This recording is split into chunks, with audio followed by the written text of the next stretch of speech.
Why do I need to cough just now as I get on stream? So typical. Alrighty. Weird. Something happened. Oh well. Alright, out of practice, so you'll have to put up with me talking all kind of funny and whatever as I try to get back into doing a live stream.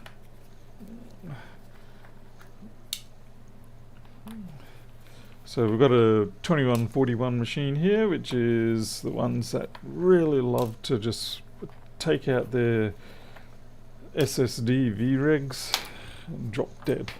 Now I'm hoping that's not the case here, but I can't guarantee anything. DeAndre, as it is, I haven't been streaming much, so you haven't really missed anything. Hey Ed Boss, hey Pedro, Mr. I Scam You. If you ever want to get scammed good, just talk to Pedro. Or should. Hey John. Crikey, that's hard to get off. A bit of dust. First thing we'll do is we'll disconnect the battery. It seems like, it sounds like such a simple thing to do, but it's so easy to forget to do it.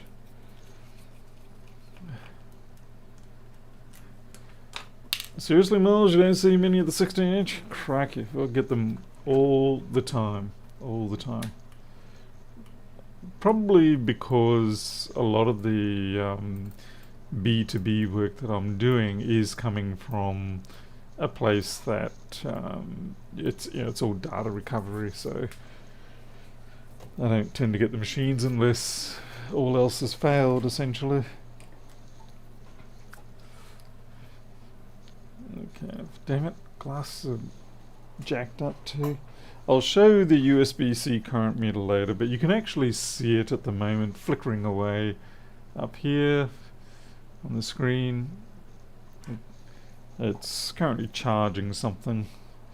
Oh, that's right, it's charging the thermal camera. Where I can,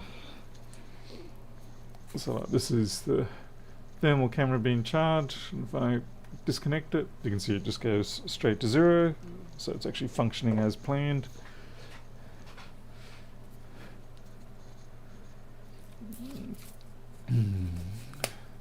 Hey Warren Stamps, how's it going? Alright, let's get this, mind you, we've disconnected the battery, so one of the first things we do is actually see what our resistance values are for some key areas.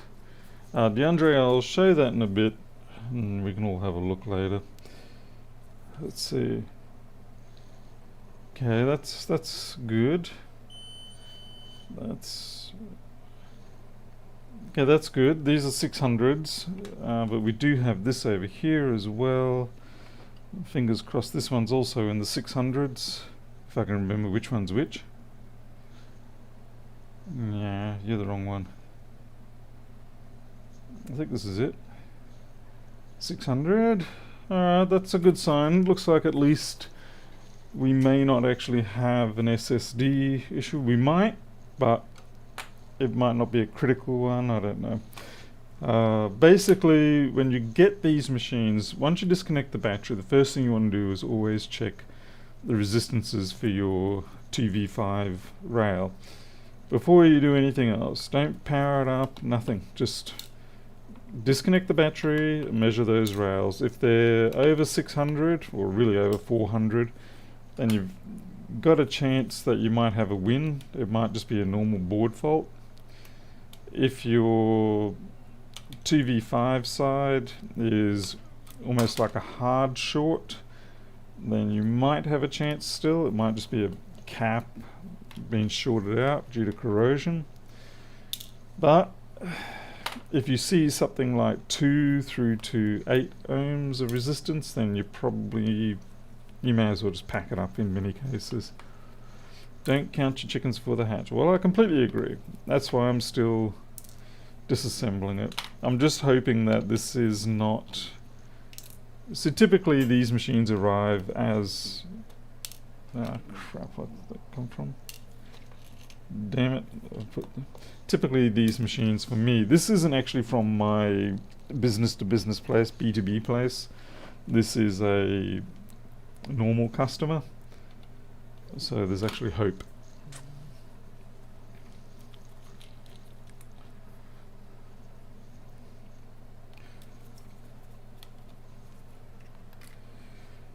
But yeah, we'll get to the USB-C meter in a little bit. Needs to say, it ended up being a fairly simple thing to implement. It was a case of, for a great period of time, I thought it was going to be exceptionally difficult to implement what I wanted with the USB-C. It turns out it wasn't. But it's just a case of you don't know that until after you know that. And when you look at the USB-C specification, it is a nightmare to say the least. And so it's not surprising that most people, including myself, are a bit bamboozled. And it's like, what the hell? Never going to be able to make a current meter for that. But turns out it isn't so bad after all.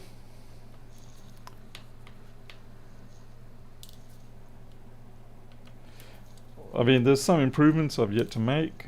Obviously, this is just a very proof of concept prototype, I say. It's not even really a prototype, it's proof of concept.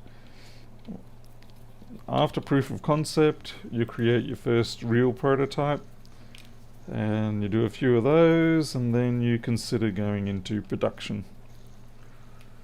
Hey, Michael Tritz. Jim, good to see you here, by the way. How's the bird channel going, Jim? I said PR's here. Apologies if I'm missing anyone. I guess I'm just focusing on this job. I mean, it is a data recovery under warranty type job. So I don't want to have to, or I'm hoping not to do much in the way of damage to the board in terms of ripping off parts and things like that. In most cases, as long as you don't pull off NANDs and such, that you should be okay.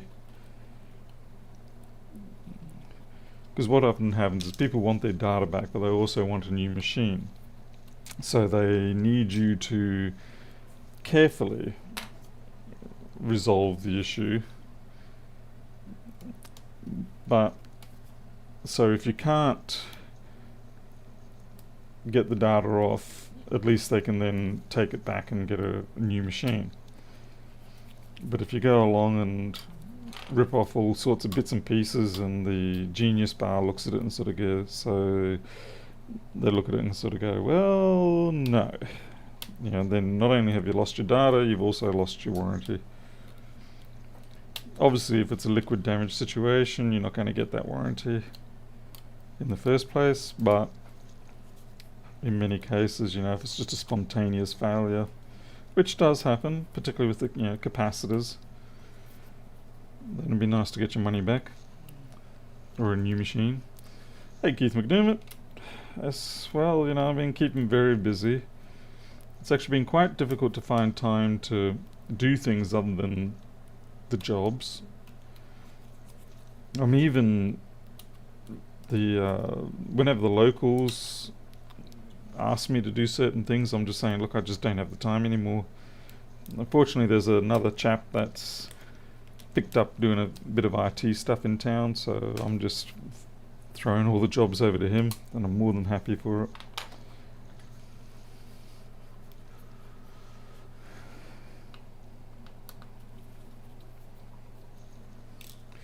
Crikey, it takes forever to get these boards out.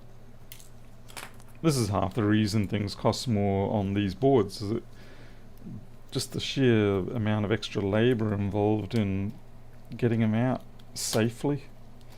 And this is the classic 1700 board. I will say though that as bad as the 1700 board is, the latest MacBook Pros, I actually dislike them even more. The latest ones being the ones with the MagSafe and the SD and all that sort of stuff. They are even worse than this particular one. Trying to get those MacBook Pro boards back into the case, it's like trying to get into an extremely hot bath. You've just got to take it so slowly, work your way back down. DeAndre, I also would like to know how they do that. It just seems odd that they would make it so complicated or difficult.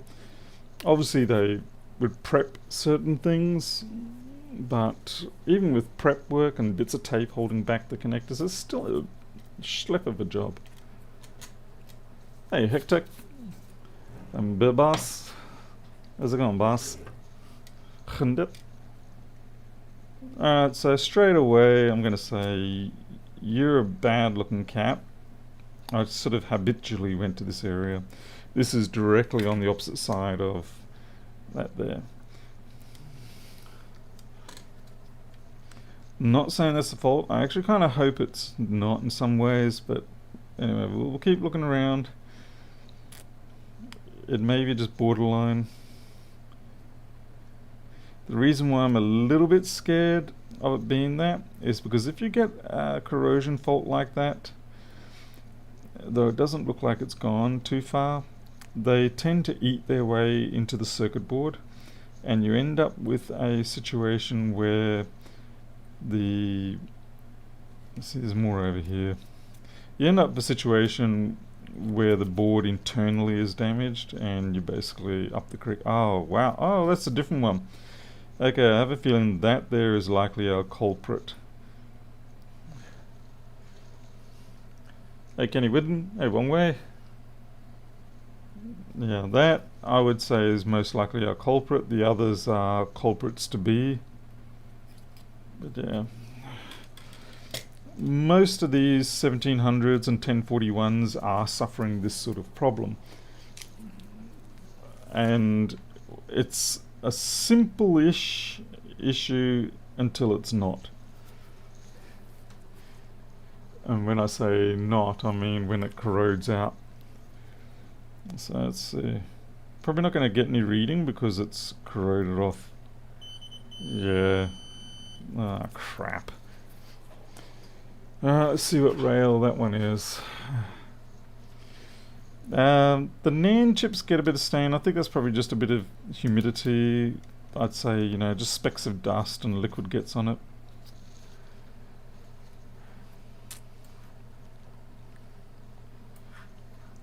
Hey Terry Hudgill. Okay. Let's see, schematics, 1700. And let's see, we're on the bottom. No, this one here. Okay, so that's PP3V3 G3 hot. Okay, so we're actually lucky. This is a G3 hot rail as opposed to a NAND specific rail. Thank God for that.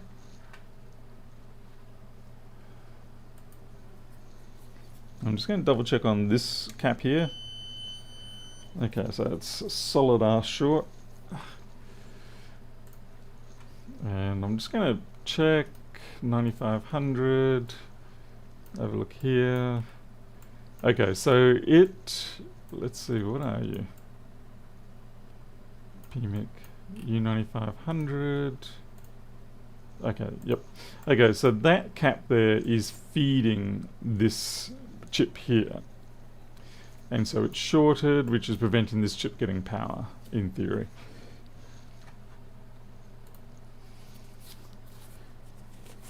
Repair it all.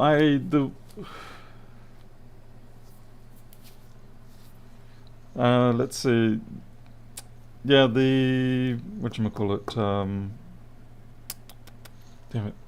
I did get the CD32 working, the board worked, the person, remember I think they posted or wrote hallelujah for hearing that it actually worked. Kind of tossing up here whether I should do a Jessa Jones break-off method or whether I can get away with, I don't want to hot airing it. Hey Teresa. Oh man, that's Let's see how we can go with this. Oh, that just cracked anyway. There we go. I had to sort of like push it horizontally across, but it was definitely already fractured, which is why it fractured even more. It's kind of like when you get a piece of glass, and if it's already got a crack in it and you apply pressure to it, that crack does a runner. Well, we'll know in a second.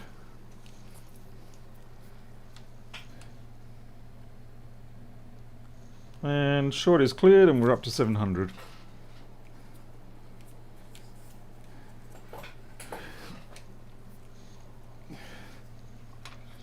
The main trick is when you do it to make sure it is a very planar force, like as in it's just going in that direction. If you start twisting it and there's a vertical component to the force vector, that's when you pull the pads. So fortunately I had a good clearance up here, so I was able to just zip it across. But if it was like something like one of these, I wouldn't be able to do that.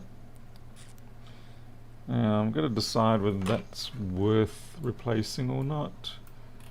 So that's a 10 microfarad 63402. I probably should put it in there just for a little bit of stability. It is kind of here on its own a bit. But the bigger problem I've got is what to do about the V-reg that it's feeding. So normally when we get shorts in this area, we replace the V-regs. But this was on the outside, so I'm going to say it probably doesn't need it. What is it? 338S004. Crikey, I don't even know if I've got those.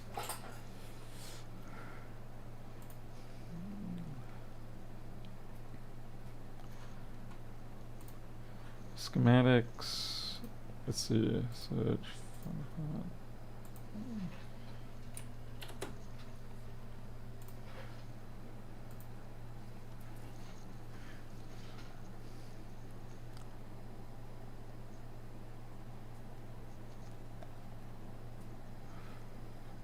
Hey, B-Blood.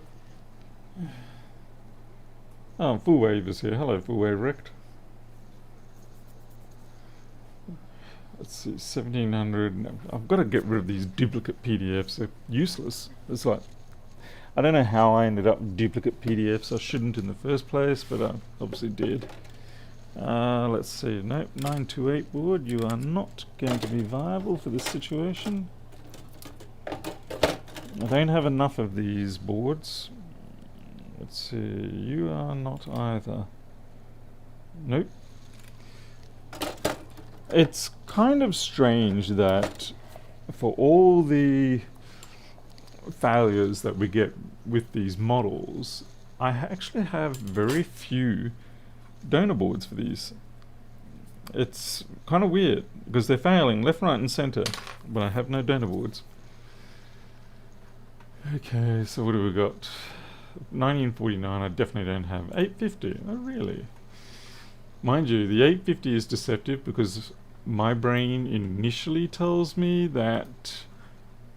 It's funny, I just replaced those the other day with a different machine. No, this one's going to be okay.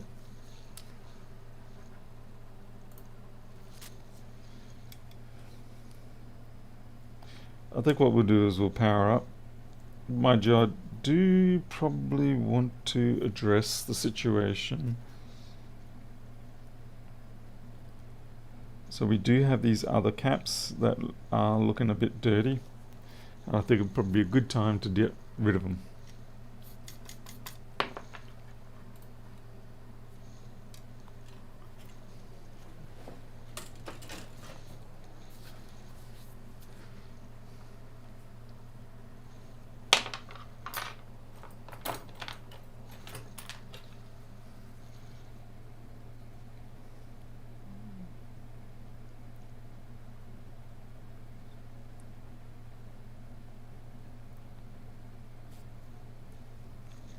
I would certainly say to this person that once the data is backed up, get a new machine, because there's a lot of subtle corrosion going on, and sooner or later one or two of them are going to pop.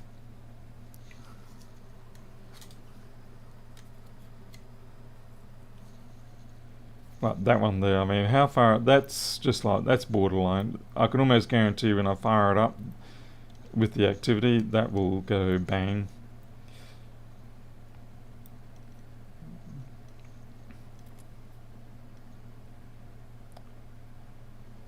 So yeah, so we definitely get rid of that one. That one there, I think is, I'm pretty sure that's another PP bus side one. These ones here, these are the NAND side ones.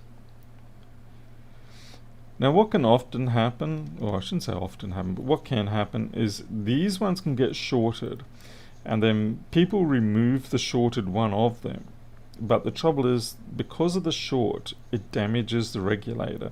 And when the regulator gets damaged and you take the short away and you power it back up, that's when it actually kills your NAND, as opposed to the NAND already being dead. So due to that sort of behavior, you actually end up being the one that killed the information. So if you do get a shorted cap on the regulated side of those NANDs, regardless of the rail, you know, it could be the 0.9, could be the 2.5, whatever, replace the regulator before you power it up. It may not be every time, but just do it. Hey Shad.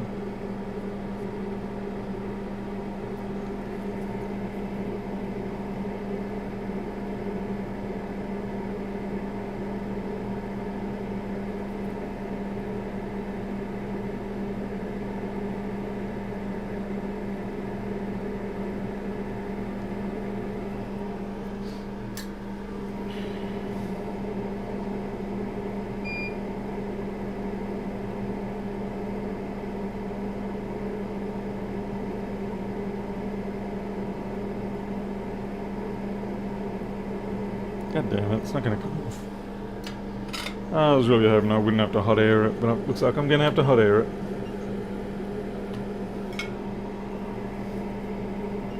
I'm worried about that one going pop, or especially these ones. So I'm going to go for the low air setting.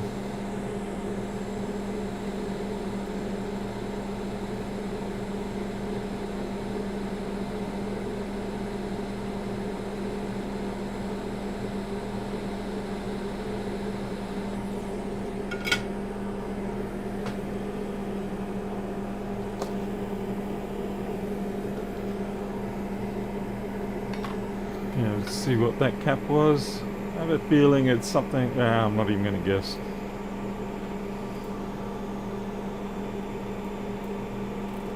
That's it down here. It's this one, 9081. Hey Tony W. 10 microfarad, 25 volts, 6.3. Okay.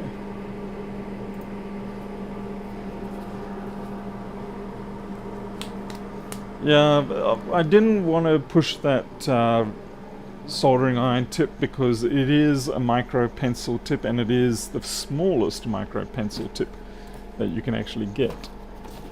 So I really didn't want to push that. Hey Shad, thank you very much for the piggy bank fund. Always appreciated. What do I want? 10, 25, 603. That is a 00165 board. Yes, it is. It's a 00165 board cap, I'm pretty sure.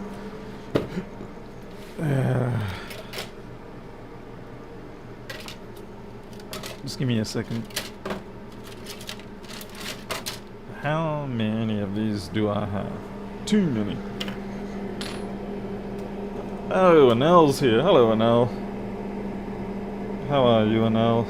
How are you going these days, by the way? I mean, you know, what are you enduring legacy issues from that whole unfortunate incident? with the truck. I know it's probably personal information, but I'm kind of curious, so you have to reveal.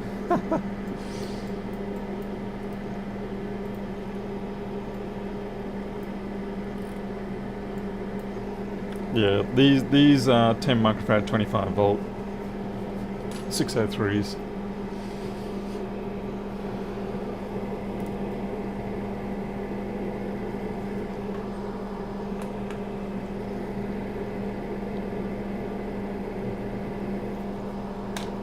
It's a donor board, but I'm just trying to be nice. Oh gee, okay, we got money battles going on. I can live with that.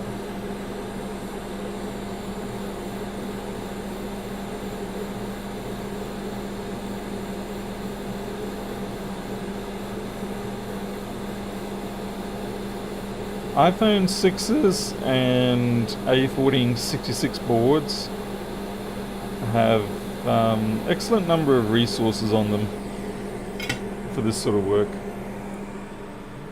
Lots and lots of good parts.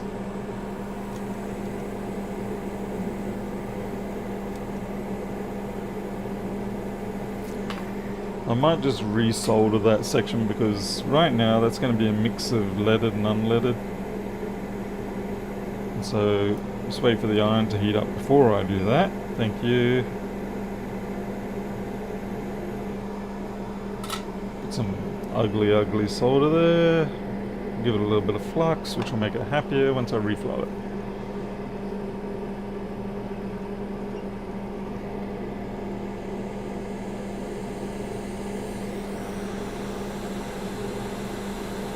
Now I'm deliberately not actually aiming the hot air right at the cap because I kind of... there we go. Because I'm really trying not to pop those two. Yeah, nice little touch to get the fillet, and we're good. You need a tune-up or something. It flares up sometimes. I'm not surprised, to be honest, because oh, DeAndre is fighting as well with the funds. He's putting down the quids. Stuff's getting serious now. And what I might do with this particular job is, if it boots, I'll contact the person and say to them, look, you know, it's got issues with just types of corrosion everywhere. Would you like me to back it up before even sending it down to...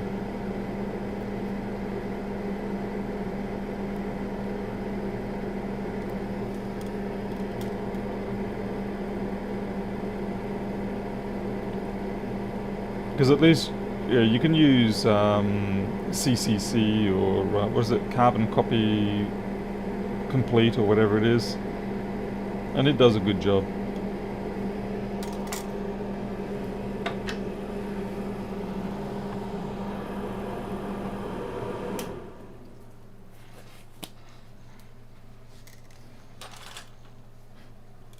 Oh, DeAndre, you should have kept the money for yourself.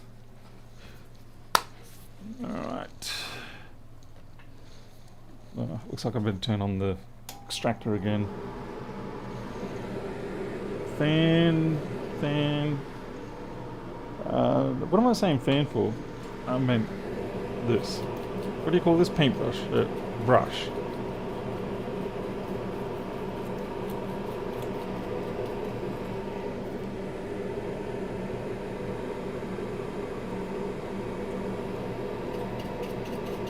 Miles, I'm not sure if they'll let me get away with asking that, but I'll be happy if I can just get a local, even just a local backup, so that if it gets there and it doesn't work anymore, then yeah, we've got the insurance backup here.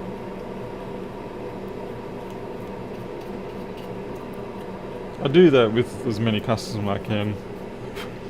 Yeah, I'll make a local backup just in case things go wrong. Because you know things go wrong. It actually terrifies me that there is a number of jobs each week that I send out where the data is extremely critical, but I'm not in a position to be able to back that data up. Like, I'm not the agent that the person is dealing with. They're dealing with someone else. And so, you know, I don't have access to that sort of information that would allow me to back it up. Both, yeah, just legally they can't give it to me. But I do worry about what happens if the machine gets stolen, or doesn't make it delivery wise and things like that. It's like, sure, I got paid, I guess I should be happy, but I know that person's never going to get their data. Oh, Miles, yeah, absolutely right. Yeah, I get that with people and their iPhones.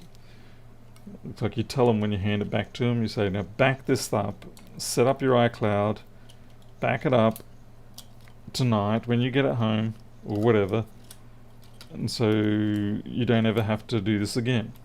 And you're right, 6 months later, I get a message, I don't suppose you still got that backup of my iPhone, do you? It's like, ah, crikey. Whoop. Damn it. There we go. One snag there. You don't normally get snagged. This is the only way I can effectively put 1700s back in. 3 pieces of tape and a bit of luck.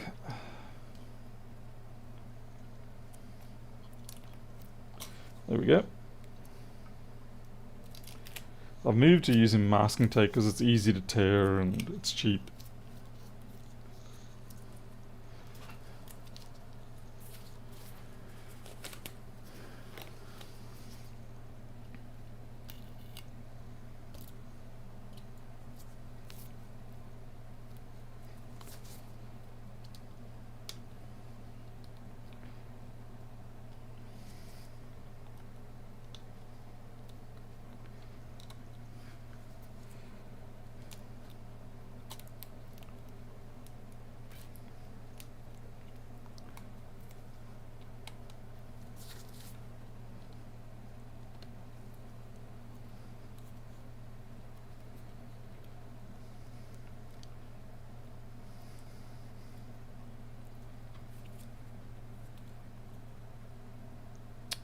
Come on.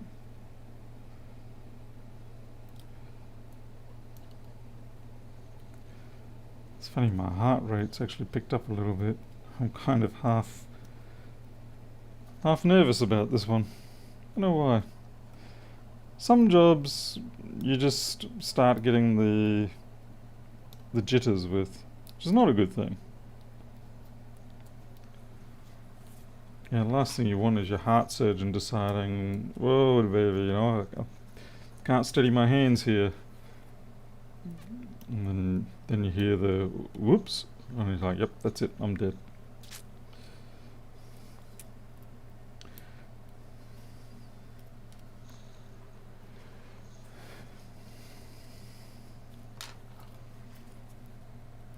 I could be kind of pushing my luck with Murphy's Law here by plugging everything back in.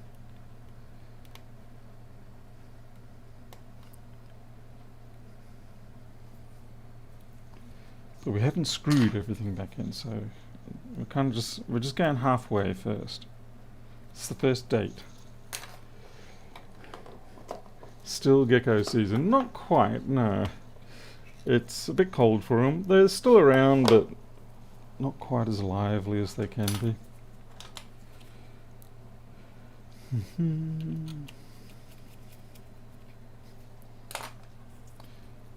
That's why I also won't wear a wedding ring. Because the number of times I've nearly... which finger? There. Shorted out something because of the wedding ring. Alrighty. Here goes everything. Now, I'm probably not going to be able to I'm really not going to be able to show you what's going on, but you'll have to watch the current.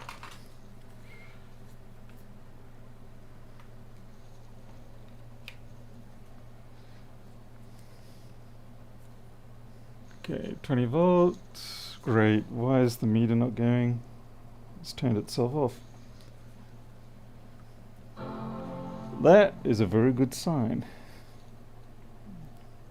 Yeah, it's weird, my multimeter's turned itself off.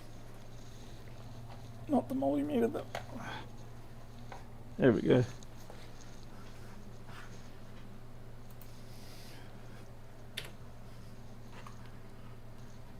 Just bring up that. Ah, boy.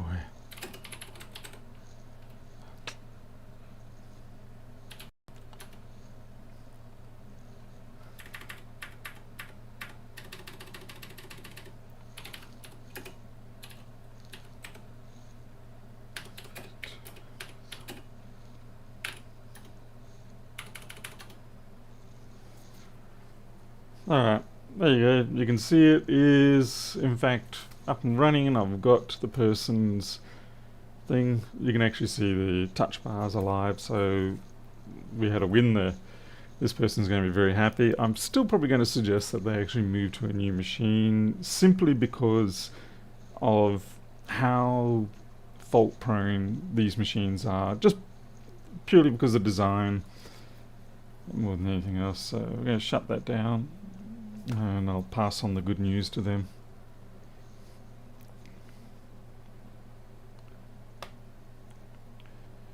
And like I said, you can sort of track what's going on with that current meter too. So what's it saying? So 20 volts, 100 milliamp or so. 20, yeah, so you know, it's tracking nicely. The reason why it died off before is because I'm using an extension lead, and the extension lead sucks. I'm just waiting for this thing to shut down. Fans are still spinning. Hey Patrick, good to see you. 16 bits cowboy $1. $2. Oh, I love it how these things take forever to stop spinning. My daughter wants to replace the 2015 MacBook Pro so she can get the touch bar. Oh, crazy. Yeah, Jim. The touch bar, yeah. I mean, it's an interesting little addition, but it is definitely a pain and leads to more risks. So when this stream is over, I will email this person, and we'll probably commence the backup tonight. In fact, I'll probably back up to a dedicated SSD just for them. I think it's that important and it's worth it. But at least we know it works. So yeah, thank goodness for that.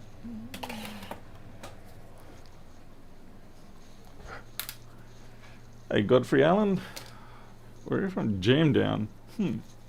As for what do you call it? As for the weather, yes, the we had a fair bit of rain here, but not too bad overall. Nothing compared to say Sydney. All right, let's have a look at this USB-C meter now. I'm just going to break off the various parts. Okay, so this is what it looks like currently. No pun intended. Hey Rob Brown, morning. So what we essentially have here, there's two parts for the moment because it's a well, it's not even prototype, it's a proof of concept. The part that was the sticking point with me all along is this section here, which is the actual USB current voltage tap, as it were, like a vampire tap, I suppose. But it sits in channel up. This goes into my Apple power brick, and then so you can see in, I think out off to the actual MacBook. So there's not really much to it. It's a bit of a hack job at the moment. So we're using the INA219, which funnily enough you'll find on MacBooks too. It's a fairly common current and voltage sensor, and you connect to it using I2C, or some people like to say I2 squared, whatever, I call it I2C, so bite me. And we've just got like USB-C input, USB-C output, and a 50 milliohm shunt. It's probably a bit too much, I'm thinking. I might drop another one in there to make it a 25 milliohm shunt, The reason being is when you're at 3 amps going across there, you're going to be dissipating almost half a watt. And it's not a huge amount of heat, but I prefer less heat, and I don't need the precision that the 50 milliohms is going to give. So I'll drop it down, and by doing a second one, or 20 or 25 milliohms, it drops it to about 225 milliwatts of heat at about 3 amps. So I'm happy with that. That's the sort of heat that can easily be dissipated by a board like this. Like I said, there's very little to it. This is a very sort of standard design. You will find this sort of concept everywhere. Like Adafruit has one as well. You can just buy it off the shelf. The only difference here is the fact that we're just doing it with USB-C. And yeah, the USB-C, like I said, it was sort of looked at as being a bit tricky because you have the unidirectional orientation, all that sort of thing. But these particular connectors here, they are PD type connectors, power type connectors. They only have the 6 pins on them rather than the 12 or 24 or whatever it is. So it's a much simpler concept. And on the underside, you can see we're transferring CC1 and CC2. They're the only other 2 signals you have to carry with the USB-C in these sort of configuration power delivery situations. So it's very simple. And in the past, I've done this with the USB-A type connectors. I just didn't know whether I could do it with this, and I certainly didn't know about the simpler PD-only type connectors. And what happens here is we get the voltage coming in from the input, goes through a diode into a regulator. The regulator is probably one of the harder parts because you have to have something that will handle 20 volts drop down to 3.3, and the 3.3 feeds the INA. And then you just got your I2C lines, your data and clock, and then ground, and that scurries off to this. This is a generic tiny 85 development board with a USB-C, and I've just loaded a I2C to USB interface bridge firmware onto there. One thing I did do, and I'm going to do when I merge these 2 boards together, is that I'm actually making it that sensor board powered by this. The reason being is you'll notice that when you disconnect the load on USB-C, it stops the power coming through, and when that happens, it kills the communications because the INA219 isn't talking anymore. It's got no power. So that's why this red line's coming in. That's coming in from the bridge board, and it's just feeding into that regulator as well. It means I'll probably, if I want, I can drop the 20 volt capable regulator, go back to just a simple 5 volt to 3.3 volt one. I don't think there's going to be any issue with me no longer using the supply line coming through the USB. I don't know, maybe someone can point out if I'm overlooking something. As far as I can tell, it should be fine just coming off the USB data bridge board. So that's really it. It's a very simple setup. This is probably more complicated, and it doesn't even have to be that complicated. When I merge them together, it's basically going to be the sensor, the AVR. I will probably make this so this is a serial interface rather than I2C, because right now this goes straight into Linux and I use I2C communications to talk to it. But what I'll probably do is make the AVR here, I will make it do the queries to the sensor chip and then just spit out an endless stream of volt amps, just blindly, and that way it makes it very easy for me to interface on the PC side, whether it's Mac OS, Windows or Linux. So yeah, it's very simple. I didn't even bother with the INA chip loading any calibration or anything like that. It's just, I just read the 2 registers. The one register tells you what the bus voltage is, as in whether it's 5 volts or 20 volts. The other register tells you what the voltage across the shunt is. And that way, because I don't have to set up the configuration values, I can just do it all in software. It makes it easier to adjust in the future if anything has to get changed. So from there, what I'm planning on doing, like I said, I need to make the merged board, which will probably be not much bigger than that one, certainly no bigger than the two of them. I will then just add features to the software, like being able to have a graph showing voltage and amps over time, stuff like that, you know, bling bling sort of trash. No Arduino. How dare you say Arduino? That's it. You get a kick ban for that. Crikey. You can only have a 24 volt differential from ground on the sensor of the shunt resistor, or should damage the A2141. Yeah, well, we should be fine because there's only 20 volts max going on there, and because the grounds are tied, we shouldn't see anything dramatic.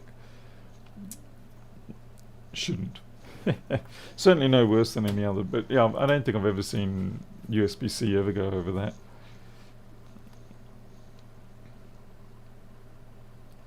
But yeah, the A2141 chips, they're really easy. They're very handy chips. I had done a whole solar sensor project. There was a person and they wanted a current and voltage sensor on every one of their 400 watt panels they had, and so I basically ended up creating a board like this with a couple of, I've got a couple of them around. Just give me a second here.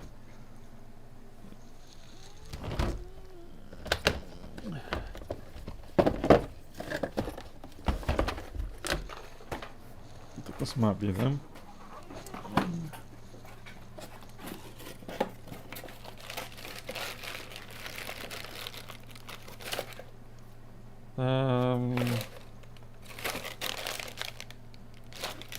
This is a precursor, but yeah, these are the boards that I did, and it's the same sort of thing. They just, you just have terminals at either end.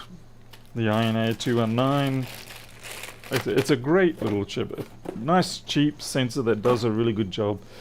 Plenty of resolution. I think this is running at 12-bit resolution, which is a massive overkill. I basically only need about 9 bits. Even 8 bits is an overkill. I'm Apple Mac Japanese Shop. Hello there. Unfortunately, I cannot pronounce that kanji. I can see a smiley face in there, which I know is not a smiley face, but yeah. So yeah, I'll run this for a while. I'll get the software up to how I want it, and then I will spin a new board that will merge them together. And like I said, I'll probably just bit bash the serial out of the AVR, or I can just put something like an FT232, or crikey, I've got 200 plus of those PL-2303s sitting in a bag. So I'll come up with something, and once that's done, I'll see about putting it into production so that, you know, everybody can buy them, because quite frankly, I am sick to death of looking at these things. Like, you go in the daylight, you can't see the OLED. I mean, OLED's great, but it's too small and not bright enough. What I could do is put a nice 8x2 LCD on this, which do I have any? Let's see if I've got one of those around. Let's see if I can find my old projects. Oh yeah, here we are. I've got one. This is actually my old. I sent Lewis Rossman one of these. Oh, hey sweetie, you going to sleep? None of the kids are in the room with me. I'm just by myself. Okay. To my knowledge. Yep. Loki is in his nest. Yeah, and Mo should be in his nest, and Micro's outside on the carport. Okay. Good night, my love. Yeah, FT232 would be good. In fact, I'll probably use a genuine one, since it's going to be a costly little device. I may as well use a genuine one. But yeah, this here was my USB 1 and 2 current meter. You can tell from the look of it that it's quite old, and that's because, yeah, I've been using this, or I had this designed way back about 10 years ago, back before anybody was doing, I shouldn't say anybody, back before people were using USB-C meters, not USB-C, USB current meters. But yeah, I had this one done up, sent Lewis one. He used it for a bit, but then he lost it like a jerk, and I've never forgiven him for that, which is why there's all the constant banter between us. But yeah, it's the same concept, and these reflective chip on glass type panels, they're really good for during daylight or any lighting really. Okay, they don't have a backlight, but you really don't want a backlight because it just gets in the way, makes it harder to see, because when these have got the contrast setting right, you can see them under any conditions. So yeah, I'd definitely look at doing that, merged with that to replace these things. The downside probably will be though that you might continue to use one of these connecting up to the device so you can look at it if you want directly, but you don't really want to have a third cable going off to the PC from there. The idea I have with this is to have this right up at the power supply, the power brick, the Apple USB-C power brick, and then a cable running off to the PC, and then you just continue to go about your previous behavior, but you have the addition of an on-screen display for the current and voltage. That's the theory. Whether it will get to production or not, I don't know. I would say that's probably $1,500, $2,000 to put it into proper production. It's not too expensive, thankfully. It's not like it's some dumb Kickstarter where they're going to want $100,000. That's just ludicrous. That's $1,000 at most, complete with packaging and all that sort of stuff.